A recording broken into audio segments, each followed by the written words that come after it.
واحنا قدام تاريخ لازم يعاد كتابته من الاول للاخر. وبعدين احنا حتى لما نشوف الالهه دول نلاقي اساميهم تستوقف النظر. يعني مثلا اتوم، اوزيريس، نوح. الله، طب ما هو دول ادم وادريس ونوح. خاصه ان اتوم، الاله اتوم الاله الكبير، التعريف بتاعه في الفرعونيات انه اول من نزل على الارض. الله، يبقى صريحه بقى. يبقى اذا فعلا كعاده الجماعه التاريخ القديم كان لما الناس واحد عظيم يموت بعد كده يتحول لاسطوره وبعدين يقلبوه. فده اللي حصل لادم اللي بقى اتوم.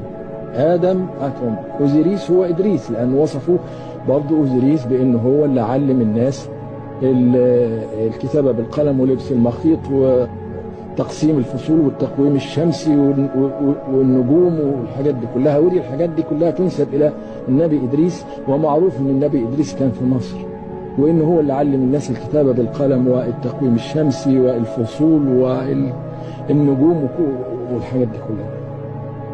فلا غرابه ان يكون اوزيريس هو ادريس. وبعدين نوح حتى بيكتبوها انه اتش اي، هو تعريفه في الفرعونيات انه هو اله الماء والفيضان ومنقذ البشر.